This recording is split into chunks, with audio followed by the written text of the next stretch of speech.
வேத புஸ்தகத்தை வைத்திருக்கிறவர்கள் 2 சாமுவேல் புஸ்தகம் 7ஆம் அதிகாரம் அதனுடைய 16வது வசனத்தை வாசிக்க கேட்போம். 2 சாமுவேல் 7ஆம் அதிகாரம் அதில் எழுதப்பட்டிருக்கிற 16வது வசனத்தை நாம் வாசிக்க கேட்க போகிறோம். உன் வீடும் உன் ராஜ்யமும் என்றென்றைக்கும் உனக்கு முன்பாக ஸ்திரப்பட்டிருக்கும், உன் ராஜாசனம் என்றென்றைக்கும் நிலைப்பட்டிருக்கும் என்கிறார். ஹல்லேலூயா. ஆண்டவர் மிக அழகான ஒரு வாக்குத்தத்தத்தை, மிக அழகான ஒரு ஆசீர்வாதத்தை ஆண்டவர் தாவீதுக்கு கொடுக்கிறார். என்ன ஆசீர்வாதத்தை கொடுக்கிறார்னா, உன் வீடும் உன் ராஜ்யமும் என்றென்றைக்கும் நிலைப்பட்டிருக்கும். இன்னைக்கு நிறைய பேருடைய வாழ்க்கை நிலமாறி போயிட்டு இருக்குது. இன்னைக்கு நிறைய பேருடைய வாழ்க்கை உடைந்து போயிருக்கிறது. இன்னைக்கு நிறைய பேருடைய வாழ்க்கை சிதறுண்டு போயிருக்கிறது. ஆனால் ஆண்டவர் இந்த வார்த்தையை கேட்கிற ஒவ்வொரு பிள்ளைகளுக்கும் கர்த்தர் கொடுக்கிற மிக அழகான ஒரு ஆசீர்வாதம் என்ன தெரியுமா? உங்களை நிலைநிறுத்துகிற தேவனாக இருக்கிறார், மீண்டும் கட்டுகிற தேவனாக இருக்கிறார். எப்படிப்பட்ட நிலைமையில, உடைக்கப்பட்ட சூழ்நிலையில, எல்லாராலும் தள்ளப்பட்ட சூழ்நிலையில, கண்ணீரோடு பாரத்தோடு வேதனையோடு என்னுடைய வாழ்க்கையில் மறுபடியும் நான் கட்டப்பட முடியுமா? என்னுடைய வாழ்க்கை மறுபடியும் ஆசீர்வாதத்திற்குள்ளே கடந்து வருமா? என்னுடைய வாழ்க்கையில நான் இழந்து போனதை மறுபடியும் பெற்றுக்கொள்ள முடியுமா என்று எதிர்பார்ப்போடு இந்த வார்த்தைகளை கேட்டுக்கொண்டிருப்பீர்களானால், ஆண்டவர் மிக தெளிவாக உங்களுக்கு ஒரு வாக்குத்தத்தத்தை கொடுக்கிறார். நீங்கள் இழந்து போன ராஜ்யமா இருக்கலாம், நீங்கள் இழந்து போன வீடா இருக்கலாம், நீங்கள் இழந்து போன குடும்பமாக இருக்கலாம், மறுபடியும் ஆண்டவர் அதை கட்டி எழுப்ப அவர் ஜீவிக்கிற தேவனாக இருக்கிறார். கரங்களை மேல உயர்த்தி சொல்லுங்க ஹல்லேலூயா. சவுலை குறித்து பார்க்கும் பொழுது, சவுல் தாவீதை தெள்ளுப்பூச்சி வேட்டையாடுறது போல வேட்டையாடுறார். எங்க திரும்பி பார்த்தாலும் பிரச்சனை, ஓடுன்னு ஓடுறாரு. வனாந்திரத்துக்குள்ள சுற்றி திரிந்தாலும் சவுல் பின்தொடர்ந்து வந்து இவனை கொல்லும்படியாக அவ்வளவு வகை தேடுகிறார். வாழ்க்கை எப்பமோ முடிஞ்சிருக்க வேண்டியது, வாழ்க்கை எப்பமோ காலியாக வேண்டியது. ஆனால் தேவன் தாவீதை கண்ணோக்கி பார்க்கிறார். அவனுக்கு மேல ஒரு ஸ்பெஷல் கேரக்டர் ஆண்டவர் பார்க்கிறார். நமக்கு இன்னைக்கு தெரிஞ்ச ஒரே ஒரு காரியம், தாவீதை குறித்து அவன் தேவனை ஆராதிக்கிறவனாக இருந்தான். ஒரு ஆமென் சொல்லுங்க ஹல்லேலூயா. ஆண்டவர் தாவீதை செலக்ட் பண்ணது, ஆண்டவர் பார்க்கிறார். எந்த சூழ்நிலையிலோ எந்த நெருக்கத்திலோ தாவீது ஒரு காரியத்தை பண்றாரு, ஆண்டவரை ஆராதிக்கிற மனுஷனாக இருக்கிறார். ஆனால் இதை விடவும் தாவீதினிடத்துல ஒரு முக்கியமான 3 குணாதிசயம் காணப்பட்டது. நல்லா யோசித்து பாருங்க. அவங்க அண்ணனை பார்க்கும்படியாக அந்த போர் நடக்கிற, பெலிஸ்தருக்கு எதிராக நடந்து கொண்டிருக்கிற பாளையத்திற்குள்ளே கடந்து வருகிறார். ஆண்டவர் இன்னைக்கு நம்மளை தெரிந்தெடுக்கணும்னா, ஆண்டவர் எல்லாரும் நம்மை சோதித்து பார்க்கிறார். யோபு 23:10 சொல்லியிருக்கிறது போல, நான் போகும் வழி அவர் அறிந்திருக்கிறார், அவர் என்னை புடமிட்ட பிறகு நான் எப்படி இருப்பேன்? பொன்னாக விளங்க பண்ணுகிற தேவனாக இருக்கிறார். அப்போ சில நேரம் ஆண்டவர் நம்ம வாழ்க்கையில சில ட்ரையல்ஸை கொடுக்கிறார், சில பிரச்சனைகளை நம்ம வாழ்க்கையில அவரே கொடுக்கிறார், சில சோதனைகளை கொடுத்து பார்க்கிறாரு. நம்ம எந்த அளவுக்கு அதுல கான்பிடண்டா இருக்கிறோம், எந்த அளவுக்கு ஆண்டவரை நம்பிட்டு இருக்கிறோம். இன்னைக்கு பாடுறோம், தேவனுடைய சமூகத்துல உட்கார்ந்து இருக்கிறோம், வசனத்தை கேட்கிறோம். இது எல்லாத்த விடையும் ஆண்டவர் பார்க்கிற ஒரு காரியம் இருக்கிறது. தாவீதுடைய வாழ்க்கையில ஆண்டவர் சோதிக்கிறார். எப்போ அந்த சோதனை வருது தெரியுமா? பெலிஸ்தர் எதிராக இஸ்ரவேலர்கள் போராடி கொண்டிருக்கிறார்கள். பாளையத்திற்குள்ளே தன்னுடைய சகோதரர்களுக்கு சாப்பாடு கொடுக்கும்படியா வர்றாரு. வரும்போது ஒரு சிச்சுவேஷன் தலைகீழாக மாற்றப்படுகிறது. ஒரு பெரிய கோலியாத் அவனுக்கு முன்பதாக கர்ஜித்து கொண்டிருக்கிறான். கொன்றுவேன், இஸ்ரவேலர்கள் வாழ போறதில்ல, அவ்வளவுதான், இஸ்ரவேலர் வாழ்க்கை முடிஞ்சது. தாவீது இதை பார்த்துட்டு அமைதியா வீட்டுக்கு போயிருக்கலாம். இந்த பிரச்சனையை பார்த்துட்டு என்ன பண்ணிருக்கலாம்? எனக்கு எதுக்குடா இந்த வம்பு, நான் எதுக்கு இதுல போராடணும், எனக்கு எதுக்கு இந்த கஷ்டம், எதுக்கு நான் இவங்களுக்கு கூட நான் இருந்து சண்டை போடணும், எனக்கு இது தேவையில்லாத ஒரு காரியமாச்சே, பேசாம நான் அதை சாப்பாடை கொடுத்துட்டு வீட்டுக்கு போயிட்டு இருக்கலாம். ஆனால் தாவீது ஒரு காரியத்தை நினைக்கிறாரு, ஆண்டவர் இந்த வழியில என்ன கொண்டு வருவாரே, ஆனால் அவருக்கு ஒரு திட்டம் உண்டு. ஹல்லேலூயா. இந்த சோதனைக்குள்ள என்ன கொண்டு வருவார்னா அவருக்கு ஒரு திட்டம் உண்டு. அந்த திட்டம் என் மேல எப்படி இருக்குது தெரியுமா? நான் இழந்து போன வீடா இருக்கலாம், நான் இழந்து போன ஆஸ்தியா இருக்கலாம், நான் இழந்து போகிற அந்தஸ்தா இருக்கலாம், மறுபடியும் அவர் ஸ்திரப்படுத்த அவர் ஜீவிக்கிற தேவனாக இருக்கிறார். கரங்களை மேல உயர்த்தி சொல்லுங்க ஹல்லேலூயா. மாலை நேரத்துல 3 குணாதிசயங்கள் தாவீதினிடத்துல நான் பார்த்த வேத புஸ்தகத்தை வாசிக்கும் பொழுது ஆண்டவர் என்னோடு கூட பேசின சில காரியங்களை இந்த மாலை நேரத்தில் உங்கள் மத்தியில் எடுத்து வைக்கும்படியாக விரும்புகிறேன். தாவீதிற்குள்ளே இருந்த வேற 3 அழகான ஒரு குவாலிட்டிஸை உங்களுக்கு சொல்லும்படியாக விரும்புகிறேன். எடுத்தவர்கள் வேத புஸ்தகத்துல 1 சாமுவேல் புஸ்தகம் 17ஆம் அதிகாரம் 45ஆம் வசனத்தை வாசிக்க கேட்போம். 1 சாமுவேல் 17ஆம் அதிகாரம் 45வது வசனம். அதற்கு தாவீது பெலிஸ்தியனை நோக்கி, நீ பட்டயத்தோடும் ஈட்டியோடும் கேடகத்தோடும் என்னிடத்தில் வருகிறாய், நானோ நீ நிந்தித்த இஸ்ரவேலுடைய இராணுவங்களின் தேவனாகிய சேனையினுடைய கர்த்தரின் நாமத்தில் உன்னிடத்தில் வருகிறேன் என்று சொல்லுகிறார். கரங்களை உயர்த்தி சொல்லுவோமா ஹல்லேலூயா. அந்த முதல் குணாதிசயம் என்ன தெரியுமா? அவன் பயம் இல்லாதவனாக இருந்தான். அவனுடைய வாழ்க்கையில ஒரு பெரிய பெலிஸ்தியன் கத்திட்டு இருக்கிறான், பெரிய போராட்டம் அவன் முன்னாடி கெச்சித்து கொண்டு இருக்கிறது, பெரிய கண்ணீர் அவனுடைய வாழ்க்கையில முன்னாடி இருக்குது. ஆனா அவன் ஒரு வார்த்தையை சொல்றான், நீ சும்மா சத்தம் போட்டுட்டு இருக்காத, எனக்குள்ள இருக்கிற தேவன் அவர் யுத்தத்துல வெற்றியை கொடுக்கிறவர். நான் என் சரீரத்தை பார்த்து நீ இடப்படாத, நான் இப்ப இருக்கிற சூழ்நிலையை பார்த்து நீ எனக்கு இடப்படாத, எனக்குள்ள இருக்கிற அந்த தேவன்கிற நாமத்தை நான் சொல்லும் பொழுது நிச்சயமாய் அவர் எனக்காக யுத்தம் செய்வார் என்பதை அவன் அறிந்து கொள்கிற ஒரு மனுஷனாக இருந்தான். ஹல்லேலூயா. இன்னைக்கு மனுஷனுடைய வாழ்க்கையில் நம்ம என்ன தெரியுமா பார்க்கிறோம்? ஒரு சின்ன ஒரு பிரச்சனை வந்தாலே பயப்படுறோம். இன்னைக்கு ஒரு சின்ன ஒரு காய்ச்சல் வந்தால், கொரோனா டைம்ல நிறைய ஜனங்களை நான் பார்த்துருக்கிறேன். அதாவது கொரோனாவே வந்திருக்காது, ஆனால் சும்மா தான் ஒரு ஃபீவர் வந்திருக்கும். அந்த ஃபீவர் 100, 101 தான் இருந்திருக்கும். ஆனால் தான் மனசில் என்ன தெரியுமா பயந்துட்டு இருப்பாங்க? ஐயோ கொரோனா வந்துட்டோம், அவ்வளோதான், என் வாழ்க்கை முடிஞ்சுது, இன்னும் 3 நாள் நான் செத்து போயிடுவேன், இனி 3 நாளில் என் பிள்ளைங்க வாழ்க்கை அவ்வளவுதான். இப்படிதான் வாழ்ந்துட்டு இருப்பாங்க. சின்ன காரியம் வந்தாலே பயந்துட்டு இருப்பாங்க. ஆனா தாவீதுக்குள்ள பாருங்க, ஒரு சின்னதா இருக்கிற ஒரு மனுஷன் தான். அவன் அந்த ட்ரெஸ் எல்லாம் போட்டு பார்க்கிறான், அவனுக்கு செட் ஆகல, அவ்வளவு சின்ன. ஆனா வேத புஸ்தகம் அவனை குறித்து சொல்லி இருக்கிறது, ரொம்ப அழகுள்ளவனாக, ரொம்ப யங் ஃபெலோ என்று சொல்லப்பட்டிருக்கிறது. இப்படிப்பட்ட சூழ்நிலையில ஒரு கோலியாத்துக்கு முன்னாடி போய் நிற்கிறான். எல்லாரும் பயந்து அவனை கண்டு பயந்து ஒளிந்து கொண்டிருக்கிறார்கள்.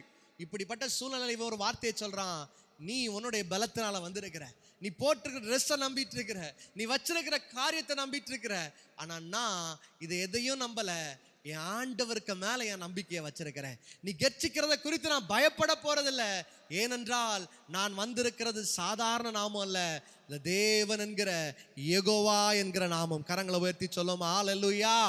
இன்னைக்கு தடைகள் வரட்டும், பிரச்சனை வரட்டும், போராட்டம் வரட்டும், ஆண்டவரை பார்த்து சொல்லுங்க, யெகோவா நிசியே, ஜெய கொடியே, எங்கள் வெற்றி கொடியே, ஆண்டவரே சுகத்தை தருகிறவரே, எல்ஷடாய் தேவமே, நல்ல எபினேஸ்வரே, அவர் நாமத்தை சொல்லி சொல்லி வாழ்ந்து பாருங்க. நிச்சயமா உங்க வாழ்க்கையில எத்தனை தடைகள் உங்களுக்கு முன்னாடி வந்தாலும், எத்தனை பிரச்சனைகள் உங்க முன்னாடி வந்தாலும், தேவ ஆவியானவர் எல்லா தடைகளையும் உடைத்து உங்களை ஆசீர்வதிக்கிற தேவனாக இருக்கிறார். ஹல்லேலூயா. ஜெஷோபாத் என்கிற ஒரு ராஜாவை குறித்து வாசிக்கும் பொழுது அவர் ரொம்ப அழகான ஒரு காரியத்தை பண்ணுகிறார். அமலேக்கியர் எல்லாம் அவரை எதிர்த்து வருகிறார்கள். வரும்போது எப்பவுமே தோல்விதான். ஆனா அன்னைக்கு ஒரு காரியத்தை பண்றார். அவருடைய யூதா தேசத்துல இருக்கிற ஜனங்களை ஜெபிக்க வைக்கிறார். நீங்கள் ஜெபம் பண்ண ஆரம்பிங்கள், நாமத்தை சொல்ல ஆரம்பிங்க. நீங்க நாமத்தை சொன்னாதான் விடுதலை, நீங்க நாமத்தை சொன்னாதான் வெற்றின்னு ஜெபம் பண்ண ஆரம்பிக்கிறார். அடுத்த நாள் காலையில யுத்தத்திற்கு போகும் பொழுது யுத்த மனிதர்களை பின்னாடி நிப்பாட்டி விட்டுட்டு துதிக்கிற ஜனங்களை, அவருடைய நாமத்தை சொல்லுகிற ஜனங்களை, தேவனுடைய நாமத்தை உயர்த்துகிற ஜனங்களை அவர்களுக்கு முன்பதாக நிப்பாட்டி விட்டான். இப்ப துதிக்க ஆரம்பிக்கிறாங்க, பாட ஆரம்பிக்கிறாங்க. ஒருவருக்கு ஒருவர் துதிக்க துதிக்க துதிக்க, ஒருவருக்கு ஒருவர் பாட பாட பாட, வேத புஸ்தகம் சொல்லியிருக்கிறது, யாரெல்லாம் எதிர்த்து வந்தார்களோ அவர்கள் சிதறுண்டு போனார்கள். ஒருவருக்கு ஒருவர் சண்டை போட ஆரம்பிக்கிறாங்க, கூட வந்தவங்க ஒருவருக்கு ஒருவர் சண்டை போட ஆரம்பிக்கிறாங்க. ஆண்டவர் அந்த சூழ்நிலையை தலைகீழாக மாற்றி போட்டார். காரணம் என்ன தெரியுமா? ஜெபிக்கிறவனாக, நாமத்தை சொல்லுகிறவனாக, பயமற்றவனாக காணப்படுகிறான். இன்னைக்கு நம்ம வாழ்க்கையில எதை பார்த்தாலும் பயம், எதிர்காலத்தை குறித்து பயந்துட்டு இருக்கிறோம். எதிர்கால சூழ்நிலை எப்படி இருக்குமோ, பிள்ளைங்க எப்படி இருப்பாங்க, என் குடும்பம் எப்படி இருக்கும், என் ஊழியம் எப்படி இருக்கும், என் வாழ்க்கை எப்படி இருக்கும், என்னுடைய எதிர்காலம், என்னுடைய திட்டங்கள் நிறைவேறுமா, என் வாழ்க்கையில் அடுத்து என்ன செய்ய போகிறேன், எத்தனையோ கேள்விக்குறிகள். இன்னைக்கு ஆண்டவர் சொல்றாரு, பயப்படாதே, நான் உன்னோடு கூட இருக்கிறேன், திகையாதே, நான் உன் தேவனாக இருக்கிறேன். அவருடைய நாமத்தை சொல்லி ஜோமண்ண ஜோமண்ண ஜோமண்ண, நிச்சயமாய் பரலோக தேவன் பரலோகத்திலிருந்து வாசல்களை திறக்கிற தேவனாக இருக்கிறார். கரங்களை மேல உயர்த்தி சொல்லுங்க ஹல்லேலூயா. தாவீதுக்குள்ள நல்ல ஒரு இருதயம் இருக்குது பாருங்க. அவன் எவ்வளவு கத்துனாலும் பரவாயில்ல, நான் வந்திருக்கிற அந்த நாமம் யெகோவா என்கிற ஒரு நாமம், நான் வந்திருக்கிற நாமம் இயேசு என்கிற நாமம். இன்னைக்கு பிரச்சனை வரும்போதெல்லாம் சொல்லுங்க, என் தேவன் என்னோடு கூட இருக்கிறார்.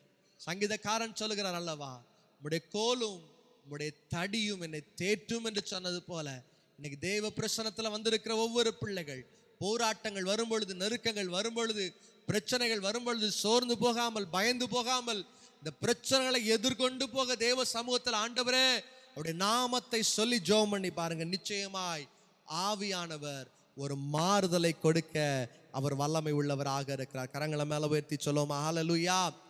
முதலாவது ஒரு கேரக்டர் பார்க்கிறோம், தாவீதிற்குள்ள பயமே இல்லை. ஆண்டவர் அவனுக்குள்ள இருந்தபடியால் பயம் இல்லை. பிரச்சனையை பார்த்து பயப்படல, சூழ்நிலையை பார்த்து பயப்படல, அந்த கோலியாத்தை பார்த்து பயப்படவே இல்லை. இன்னைக்கு ஆண்டவர் நமக்குள்ள இருப்பார்னா நீங்க எதிர்காலத்தை குறித்து கவலைப்பட வேண்டாம். இப்போ நீங்க போயிட்டு இருக்கிற பாதையை குறித்து கவலைப்பட வேண்டாம். இப்போ நீங்க வாழ்ற வாழ்க்கை குறித்து கவலைப்பட வேண்டாம். வசனம் சொல்லி இருக்கிறது, ஆரம்பம் அற்பமாக இருக்கலாம், ஆனா முடிவை அவர் சம்பூர்ணமாக மாற்றுகிற தேவனாக இருக்கிறார். சத்தமா சொல்லுவோமா ஹல்லேலூயா. நிச்சயமாய் கர்த்தர் நம்முடைய வாழ்க்கையில் செய்ய அவர் கிருபை உள்ளவராக இருக்கிறார். இரண்டாவது ஒரு காரியத்திற்குள்ளே நான் கடந்து சொல்லும்படியாக விரும்புகிறேன். 1 சாமுவேல் 17ஆம் அதிகாரம் அதனுடைய 46வது வசனத்தை வாசிக்க கேட்போம். 1 சாமுவேல் 17ஆம் அதிகாரம் 46வது வசனம். இன்றைய தினம் கர்த்தர் உன்னை என் கையில் ஒப்பு கொடுப்பார், நான் உன்னை கொன்று உன் தலையை உன்னை விட்டு வாங்கி பெலிஸ்தருடைய பாளையத்தின் பிணங்களை இன்றைய தினம் ஆகாயத்து பறவைகளுக்கும் பூமியின் காட்டு மிருகங்களுக்கு கொடுப்பேன். அதனால் இஸ்ரவேலின் தேவன் ஒருவர் உண்டென்று பூலோகத்தார் எல்லாரும் அறிந்து கொள்வார்கள் என்று தாவீது சொல்லுகிற மிக அழகான ஒரு வார்த்தை எழுதப்பட்டிருக்கு. நல்லா யோசித்து பாருங்க. அந்த சூழ்நிலையை நான் ஒரு கற்பனையாக யோசித்து கொள்ளும்படியாக விரும்புகிறேன். ஒரு பக்கம் பெரிய கோலியாத் நின்று கொண்டிருக்கிறான். இன்னைக்கு பக்கத்துல நிக்கிறது யாரு தான்? சாதாரண தாவீது, நம்மளை போல பிரச்சனை உள்ள, போராட்டம் உள்ள, கண்ணீர் உள்ள ஒரு மனுஷன் தான், சாதாரண ஒரு மனுஷன் தான். ஆனா இந்த பெலிஸ்தன் சொல்லிட்டு இருக்கிறான், இன்னைக்கு நான் உன்னை தீர்த்து கட்டிடுவேன். அவன் நிக்கிறான். ஆனால் இந்த சாதாரண தாவீதுக்குள்ள ஒரு விசுவாசம் இருக்குது. எப்படிப்பட்ட விசுவாசம் தெரியுமா? இதுவரைக்கும் நான் பார்க்காத ஒரு விசுவாசம், a different faith என்று சொல்லலாம். ஒரு வேறுபட்ட விசுவாசம் அவனுக்குள்ளே காணப்பட்டது. நல்லா யோசித்து பாருங்க. நம்ம என்ன நினைப்போம் தெரியுமா? ஆண்டவர் எனக்கு நன்மை செய்தா நான் ஆண்டவரை துதிக்கலாம், ஆண்டவர் எனக்கு நன்மை செஞ்சா நான் சபைக்கு போகலாம், ஆண்டவர் எனக்கு நன்மை செஞ்சா நான் என்ன பண்ணுவேன், இந்த ஆராதனைக்கு நான் கடந்து போவேன். இதுதான் மனுஷனுடைய இயல்பு. ஆனால் இந்த தாவீதுக்குள்ள ஒரு வித்தியாசமான ஒரு ஃபெய்த் இருக்குது பாருங்க. அவன் வெற்றி பெறதுக்கு முன்னாடியே, அந்த தோல்வி ஜெயமாகிறதுக்கு முன்பதாகவே ஒரு விசுவாசமுள்ள வார்த்தையா கொடுக்கிறான். இன்னைக்கு நீ காலியாயிடுவ, இந்த உலகம் ஆண்டவர் தான் தெய்வம் என்று அறிந்து கொள்ளும். ஆனா நம்ம விசுவாசம் எப்படி இருக்கும் தெரியுமா? முதல்ல ஆண்டவர் அவரை என்ன வெளிப்படுத்தட்டும், ஆண்டவர் எனக்கு அற்புதத்தை செய்யட்டும், ஆண்டவர் என் வாழ்க்கையில சூழ்நிலையை மாற்றட்டும், நான் என்ன பண்றேன், அவருக்காக வாழ்றேன். இன்னைக்கு மனுஷனுடைய வாழ்க்கை அப்படிதான் இருக்குது. ஆனா தாவீது கிட்ட ஆண்டவர் பார்க்கிற நல்ல ஒரு குணாதிசயம் என்ன தெரியுமா? எல்லாம் நடக்கிறதுக்கு முன்னாடியே, எல்லாம் ஜெயமா மாறுறதுக்கு முன்னாடியே தேவ சமூகத்துல ரொம்ப அழகா ஒரு காரியத்தை சொல்றான். அவர் இந்த உலகம் அவர்தான் தெய்வம் என்று அறிந்து கொள்ளும். ஒரு பயங்கரமான ஒரு விசுவாசம், ஒரு வித்தியாசமான விசுவாசம் அவனுக்குள்ளே காணப்பட்டது. இன்னைக்கு நம்ம எல்லா நேரத்திலும் தேவ சமூகத்துல கேட்கிற, ஆண்டவரே இந்த வியாதி மாறிச்சா நான் வர்றேன்ப்பா, ஆண்டவரே இந்த சூழ்நிலை மாறிச்சா நான் தேவனை ஆராதிக்கிறேன், இல்லைன்னா நான் தேவனை ஆராதிக்கவே மாட்டேன். என்னுடைய வாழ்க்கையில 2021 வருஷம் இதே வார்த்தையை நானும் சொல்லி இருக்கிறேன். ஆண்டவர் எனக்கு இதை செய்யலைன்னா நான் ஆண்டவரை விட்டுட்டு தூரம் போக போறேன், ஆண்டவர் செஞ்சாதான் ஊழியத்துக்கு வருவேன், ஆண்டவர் இப்படி செஞ்சாதான் நான் பாட்டு பாடுவேன். ஆனா ஒரு நாள் ஆண்டவர் புரிய வச்சாரு, எப்பா நீ கால் எடுத்து வச்சாதான் நான் உனக்கு வாழ்க்கையில அற்புதத்தை செய்ய முடியும், நீ கால் எடுத்து வைக்காம நான் வாழ்க்கையில ஒதுமே செய்ய முடியாது. என் வாழ்க்கையில பார்த்துருக்கிறேன். நான் ஊழியங்களுக்கு தொடங்குறது நாட்களுக்கு முன்பதாகவே நல்ல ஸ்பீக்கர்ஸ், நல்ல கீபோர்ட்லாம் கிடையாது. அப்படி இருக்கிற நாட்கள்ல ஒரு நாள் நான் போற கன்வென்ஷன்லாம் பார்த்தா நல்ல ஒழுங்கான ஸ்பீக்கர்ஸ் இருக்காது, ஒழுங்கான மைக் செட் இருக்காது. இந்த மைக் செட் இல்லாதனால ரொம்ப கஷ்டப்பட்டிருக்கிறேன். 2 நாள் கன்வென்ஷன் முடிச்சுட்டு வந்தா வீட்டில் வந்தா வாயை திறந்தா சத்தம் வராது, காற்று மட்டும்தான் வரும். அப்படிப்பட்ட பயங்கரமான ஒரு சூழ்நிலை. அப்போ திடீர்னு முடிவு பண்றேன், சரி பரவாயில்ல, இனி கஷ்டப்பட்டாலும் பரவாயில்ல, நல்ல ஸ்பீக்கர் செட் நமக்கு தேவை. எங்கேயாவது கொண்டு போய் நல்லா ஆராதிக்கிறதுக்கு நல்ல சவுண்ட் சிஸ்டம் நமக்கு தேவைன்ட்டு வாங்கிட்டேன். எப்படியோ கர்த்தர் கிருபையினால நல்ல 2 ஸ்பீக்கர்ஸ், அழகான மிக்சர் யூனிட்ஸ், டிஜிட்டல் மிக்சர் எல்லாமே வாங்கியாச்சு. வாங்கின பிறகுதான் ஒரு காரியத்தை படித்தேன். என் வாழ்க்கையில கன்வென்ஷன் கூட்டங்கள், நற்செய்தி கூட்டங்கள்னு என் ஆண்டவர் ஓட வைத்திருக்கிறார். ஒரு ஆமென் சொல்லுங்க, ஹல்லேலூயா. அது வரைக்கும் வாழ்க்கையில கூட்டங்கள் குறைவுதான், அது வரைக்கும் வாழ்க்கையில நிறைய இடத்துல போய் பிரசங்கம் பண்ண முடியல. ஆனால் என்னைக்கு தேவனுக்காக, ஆண்டவரே நீர் என்னை பயன்படுத்துவீரப்பா, எனக்கு ஒரு வித்தியாசமான ஃபெய்த் இருக்குது, நீங்க என்ன நடத்துவீங்க ராஜா, உங்களுக்காக எதையும் செய்ய நான் ஆயத்தமா இருக்கிறேன், எல்லாத்தையும் வாங்கி வச்சேன். அன்னையில இருந்து இன்னைக்கு வரைக்கும் ஆண்டவர் பல திருச்சபைகள்ல கர்த்தருடைய வேதத்தை பேச, கர்த்தருடைய சத்தியத்தை பேச அடியேனை கர்த்தர் பயன்படுத்தி கொண்டிருக்கிறார். கரங்களை உயர்த்தி சொல்லுமா, ஹல்லேலூயா. உங்களையும் கர்த்தர் பயன்படுத்துவார், உங்க சூழ்நிலையை மாற்றுவார். செய்ய வேண்டிய ஒரு காரியம், அவ்வளவு பெரிய பிரச்சனை உங்க முன்னாடி இருக்கலாம், உங்க முன்னாடி அவ்வளவு பெரிய போராட்டம் இருக்கலாம், உங்க முன்னாடி அவ்வளவு பெரிய கஷ்டம் இருக்கலாம். தாவீதுக்குள்ள இருக்குது பாருங்க, இன்னைக்கு தேவன், இவர்தான் தேவன், இஸ்ரவேலர்களுக்குள்ள தேவன் தான், அவர் சர்வ வல்லமை உள்ளவர் என்று இந்த உலகம் அறிந்து கொள்ளும் என்று சொல்லுகிறான். அவ்வளவு பெரிய விசுவாசம், சாதாரண சோட்டா பயதான். ஆனா விசுவாசம், வித்தியாசமான விசுவாசம். இன்னைக்கு நமக்குள்ள விசுவாசம், ஆண்டவரே நீர் என்னை பயன்படுத்துவீர், ஆண்டவரே நீரன் சிறையிருப்பை மாற்றுவீர், ஆண்டவரே நீரன் வியாதிகளை மாற்றுவீர், ஆண்டவரே நீரன் நெருக்கத்தை மாற்றுவீர். ஆண்டவருக்கு மேல விசுவாசத்தை வச்சு பாருங்க, நிச்சயமா போகிற வழியில எத்தனை நெருக்கம் வந்தாலும் ஆண்டவர் நம்மை கண்ணோக்கி பார்க்கிற தேவனாக இருக்கிறார். நிச்சயமாக நம்மை ஆசீர்வதிக்கிற தேவனாக இருக்கிறார். சத்தமா சொல்லுமா, ஹல்லேலூயா. ஒரு பெரிய ஒரு அப்பார்ட்மெண்ட்ல ஒரு பூனை வாழ்ந்துட்டு இருந்துச்சு. இந்த பூனை ஏறத்தாழ 60 மாடி பில்டிங்ல ரொம்ப அழகா குடுகுடுன்னு ஓடுற ஒரு பூனை. அப்போ அந்த 60வது மாடியில் இருக்கிற ஒரு ஃபேமிலியில் இருக்கிற ஒரு மனுஷனுக்கு பூனைனா ரொம்ப பிடிக்கும். ஒரு நாள் கடைக்கு போனார், ஒரு அழகான ஒரு பூனை கொட்டியை வாங்கிட்டு வந்தார். வீட்டுக்குள்ள அதுக்கு சின்ன அழகான வீடெல்லாம் கொடுத்து, ஒவ்வொரு நாளும் காலையிலும் மாலையிலும் நல்ல சாப்பாடு கொடுத்து புசு புசு புசுன்னு வளர்த்துட்டு இருக்கிறார். ஒரு நாள் இந்த பூனை 60வது மாடியிலிருந்து மெதுவா கீழே எட்டி பார்க்குது. ஐயோ, இவ்வளவு பெரிய ஆழமா, இவ்வளவு பெரிய ஆழத்துக்கு மேலையா நான் வாழ்ந்துட்டு இருக்கிறேன், எப்படி என்னால வாழ முடியுதுன்னு இது யோசிச்சுட்டு இருக்குது. அப்போ பார்த்தா நம்ம வீட்டில் 60வது மாடியில நடக்கிற சந்தோஷமான பூனை, தெருவில் வாழ்ற ஒரு பூனை நடந்து வருது, குடுகுடுன்னு அழகா துள்ளி துள்ளி துள்ளி போயிட்டே இருக்குது. இதுவும் பார்த்துச்சு, எப்படி இது இவ்வளவு அழகா நடக்குது, நம்மளால வெளியே எட்டி பார்க்க முடியல, ஆனா இந்த பூனை ரொம்ப அழகா ஜம்ப் பண்ணி போகுதே. சரி, ஒரு நாள் பேச்சு கொடுப்போம் அப்படின்ட்டு ஒரு நாள் இந்த பூனையை கூப்பிடுது. ஏ பூனை, உன்னை கொஞ்ச நாளா பார்த்துட்டு இருக்கிறேன், எனக்கு தலையை அந்த ஜன்னலுக்கு வெளியே போடுறதுக்கே பயமா இருக்குது, போட்டா கார் அங்கேயும் இங்கேயும் ஓடுது, செத்துருவனோன்னு பயப்படுறேன், ஆனால் நீ இவ்வளவு தைரியமா 60 மாடி கூட உன் கண்ணில் தெரியல, அழகா துள்ளி துள்ளி துள்ளி போறிய, எப்படி அப்படின்னு கேட்டுச்சு. இது சிரிச்சுக்கிட்டே அதை பார்த்து சொல்லுச்சு, நீ புசு புசுன்னு வளர்ந்தா போதாது, நல்லா வீட்டில் சாப்பிட்டா போதாது, எனக்கு பார்வை மேல இருக்குது, ஓம் பார்வை கீழே இருக்குது அப்படின்னு சொல்லிச்சான். இன்னைக்கு நிறைய நேரம் நம்ம வாழ்க்கையில எதை தெரியுமா பார்த்துட்டு இருக்கிறோம், கீழையே பார்த்துட்டு இருக்கிறோம். நான் அப்படி இருக்கிறேனே, இப்படி இருக்கிறேனே, என் சூழ்நிலை இப்படி இருக்குதே, இதனாலதான் பயந்து வீட்டுக்குள்ளே வாழ்ந்து கொண்டு இருக்கிறோம். ஆனா அந்த வெளியே திரிந்து ஓடுகிற பூனை சொல்லுச்சு, என் பார்வை ஃபுல்லும் அந்த ஃப்ரெண்டை நோக்கி இருக்கிறது, என் பார்வை ஃபுல்லும் மேல நோக்கி இருக்கிறது, அதனால நான் கீழே பார்ப்பதில்லை, அந்த உயரங்களையே பார்த்து பழகி இருக்கிறேன், அதனால எத்தனை தடைகள் வந்தாலும் நான் துள்ளி துள்ளி போயிடுவேன் அப்படின்னுச்சு. அப்போதான் இந்த புசு புசு பூனைக்கு ஒரு காரியம் புரியுது, இனி நம்ம வாழ்க்கையில எதை பார்க்க கூடாது, தோல்விகளை பார்க்க கூடாது. இனி நம்ம வாழ்க்கையில் எதை பார்க்க கூடாது? கஷ்டங்களை பார்க்க கூடாது. ஆண்டவரை மாத்திரம் பார்த்து, ஆண்டவருடைய சமூகத்தை மாத்திரம் பார்த்து அவரை பின்தொடர ஆரம்பிச்சிட்டோம்னா நிச்சயமாக நம்முடைய வாழ்க்கையில எப்படி அந்த தாவீது கோலியாத்தை முறியடித்து இஸ்ரவேலிலே ஒரு தேவன் உண்டு என்று சொன்னானோ, அதே போல நம்மையும் கர்த்தருடைய ஒரு சீஷனாக, அவருடைய ஊழியக்காரனாக, தேவன் விரும்புகிற ஒரு மனுஷனாக நம்மை மாற்ற அவர் கிருபை உள்ளவராக இருக்கிறார். கரங்களை மேல உயர்த்தி சொல்லுங்க ஹல்லேலூயா. இன்னைக்கு மனுஷன் வாழ்க்கை கீழேயே பார்த்துட்டு இருக்கிறான்.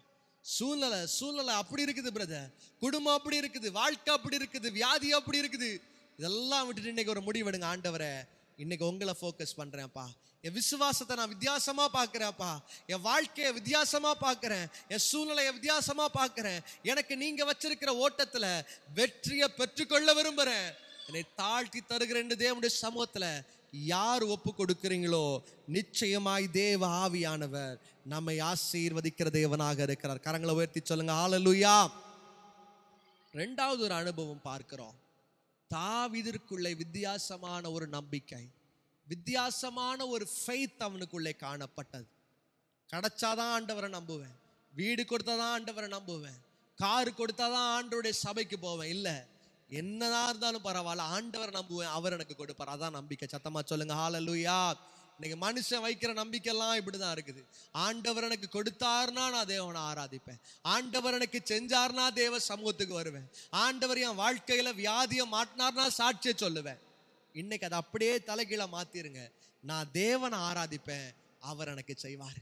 தேவனை துதிப்பேன், என் வாழ்க்கை சூழ்நிலை மாறும். தேவனை நான் உயர்த்தி கொண்டே இருப்பேன், என் வாழ்க்கையில எல்லா கஷ்டங்களையும் அவர் மாற்றி போடுவார் என்கிற ஒரு வித்தியாசமான ஒரு ஃபெய்த் தேவ சமூகத்தில் நமக்கு காணப்படுமே. ஆனால் நிச்சயமாய் கர்த்தர் நம்மை ஆசீர்வதித்து நம்மை உயர்த்துகிற தேவனாக இருக்கிறார். கடைசியாக ஒரே ஒரு காரியத்தை மாத்திரம் சொல்லி உங்களுக்காக ஜெபிக்கும்படியாக விரும்புகிறேன். 1 சாமுவேல் புஸ்தகம் 17ஆம் அதிகாரம் அதனுடைய 48வது வசனத்தை வாசிக்க கேட்போம். அப்பொழுது அந்த பெலிஸ்தியன் எழும்பி தாவீதுக்கு எதிராக கிட்டி வருகையில் தாவீது தீவிரமாய் அந்த சேனைக்கும் அந்த பெலிஸ்தியருக்கும் எதிராக ஓட ஆரம்பித்தான். சத்தமா சொல்லுங்க ஹல்லேலூயா. மூணாவது ஒரு அனுபவம் எழுதப்பட்டிருக்கிறது. அவனுக்குள்ள இருந்த ஒரு ஸ்பெஷல் கேரக்டர் என்ன தெரியுமா? பிரச்சனைய பார்த்து பின்னாடி ஓடல, பிரச்சனைக்கு எதிர்கொண்டு போகிறான். சத்தமா சொல்லுங்க ஹல்லேலூயா. இன்னைக்கு பிரச்சனை வர வர வர பிரச்சனையை கண்டு பயந்து பின்னாடி போயிட்டு இருக்கிறோம். இன்னைக்கு அவ்வளவு பெரிய பெலிஸ்தியன் நின்று கொண்டிருக்கிறான், அவ்வளவு பெரிய போராட்டம் நின்று கொண்டிருக்கிறது. அவன் எழும்பி தாவீதினிடத்திலே வருகிறான். தாவீது ஐயோ வர்றானே, எழும்பிட்டானே, இனி கொண்டு போடுவானே, அவன் கையில பட்டயம் வச்சிருக்கிறான், அவன் கையில எல்லா ஆயுதங்களும் வைத்திருக்கிறான், நான் தேவ நாமத்தை வச்சிருக்க என்ன பிரயோஜனம், ஓடிடுவோன்னு ஓடி இருக்கலாம். ஆனால் தாவீது ஒரு காரியத்தை செய்கிறார். எனக்குள்ள இருக்கிற தேவன், எனக்குள்ள அசைவாடுகிற தேவன், நான் வைத்திருக்கிற தேவ ஆவியானவர், அவரை நான் கொண்டுட்டு நான் முன்னாடி போக ஆரம்பிச்சிட்டேன்னா அவர் எனக்காக யுத்தம் பண்ண ஆரம்பிப்பார். தகர மேல வைத்து சொல்லுங்க ஹல்லேலூயா. இன்னைக்கு பல நேரத்தில் நம்ம வெயிட் பண்ணிட்டு தான் இருக்கிறோம். நடக்கும் நடக்கும். இன்னைக்கு ஆண்டவர் சொல்றாரு, ஒரு காலம் முன்னாடி எடுத்து வச்சு பாருப்பா, உன் கூட நான் இருக்கிற நீ உணர்ந்து கொள்வேன். உன் கண் அடைக்கப்பட்டிருக்குதா பரவாயில்ல, காலை தூக்கி முன்னாடி வச்சிரு, என்ன நம்பு, நான் உன் வாழ்க்கையில் அற்புதங்களை செய்வேன். என் பிள்ளை இன்னைக்கு தான் மகனுக்கு 2 வயசு கூட ஆகலை.